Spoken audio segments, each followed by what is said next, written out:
So, continuing onward along the street adjacent to my apartment complex in Hoang, one thing I had to get used to in Vietnam, I actually saw this many years ago in Houston. I thought it was rather strange. Either that or I never really thought much of it, but I do remember it. When I was about 13 years old, my dad, while he was visiting me there, took my older brother and me and some friends to a Vietnamese restaurant where I first had bún bò xào.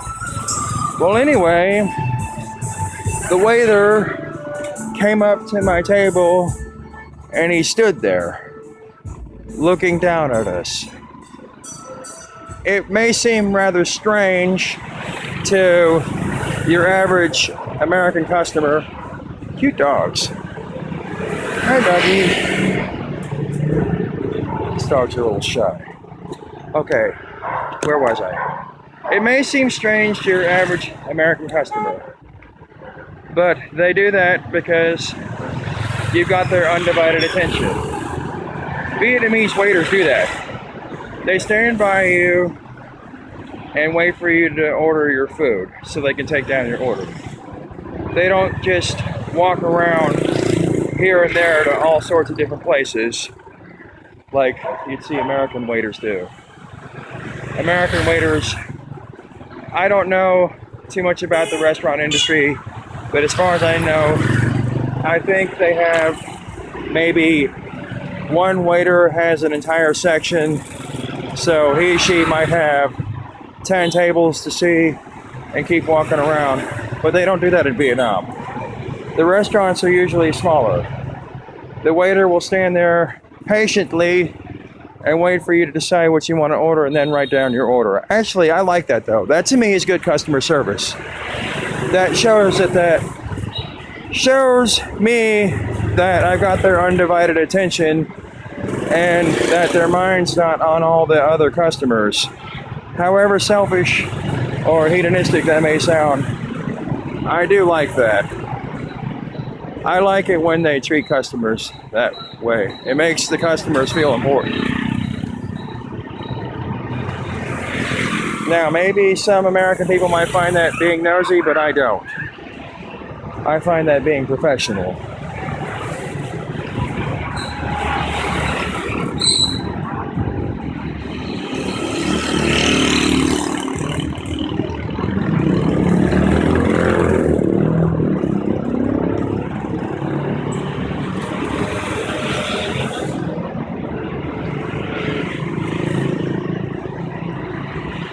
Another thing I do like about living in Vietnam, I have to hand it to them.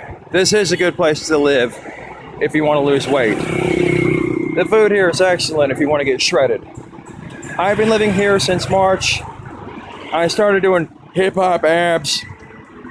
I did the insanity workout after that.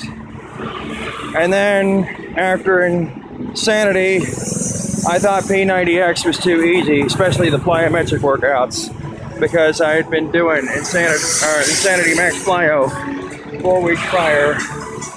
Now I'm doing the Turbo Fire workout. Yes, most of that is my doing, but regardless, the food here is cheap. It's a good place to live if you want to get shredded, because the food is cheap, it's very healthy, it's easy to find, and it's not fattening. It's nutritious. So, if you want to get lean and shredded, this is an excellent place to do that.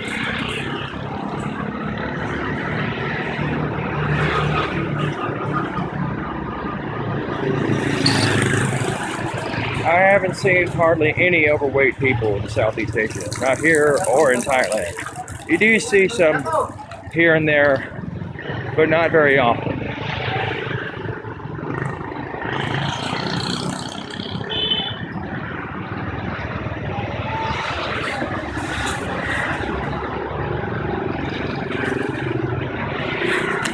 Hoa Kun must be a primary school.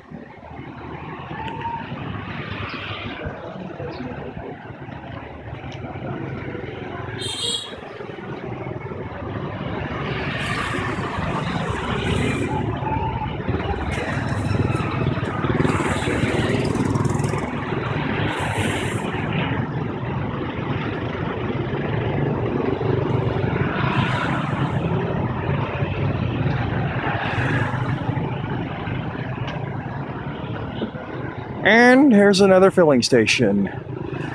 Tilex and Petro. You see those ladies there wearing those cone hats? Sometimes it's men. I do like the fact that they have attendants there filling up your tank for you. I like that. Call me old-fashioned or whatever, but I like going to a gas station where they have an attendant there to fill up your tank for you rather than having you do it yourself. What really bothers me sometimes, especially back in America, is going to the grocery store, places like HEB in Austin, Texas, where I'm from, and you go to a line, a checkout line, and it's done by an entire machine. I like it when they have real people providing customer service there. When I see the machines there that don't have the kind of reasoning and social skills that people do, it makes me worry that American workers or workers all over the world are going to one day be replaced by machinery, by robots. Now, if people want robots to work out in the farms and work in factories because nobody wants to spend the money to hire a bunch of migrant workers or whatever, or even to outsource the job, that's one thing. I can see that. But hiring robots to do stuff in stores that they have people doing, that's another story. It makes me wonder, one day I'm going to have robots cutting my hair, or robots landscaping my lawn, or whatever. If I'm going to have robots, I don't know, a robot giving a manicure or pedicure or whatever.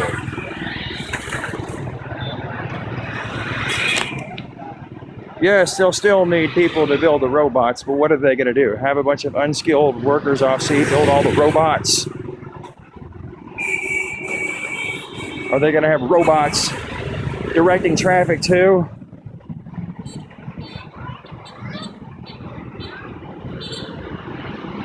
And that's one thing I liked about that movie, Robocop. I like the fact that they had robots fighting crime. Part man, part machine, all cop. That sounds great on paper, and it makes a great movie. And that might work in the SWAT team, but also robots aren't street smart like people.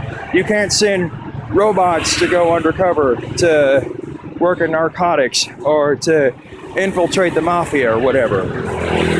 They're not exactly inconspicuous. And you can only do so much to program them, but at the end of the day, no matter what you do, robots can never be as street smart as people are.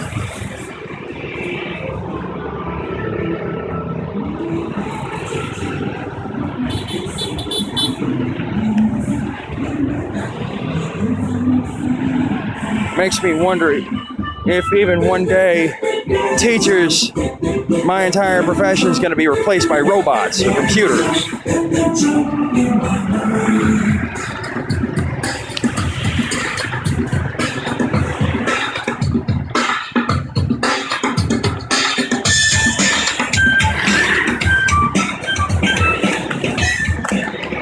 Maybe they'll even have robot performers. I think I've probably beaten that subject to death, but I think the viewer gets the idea.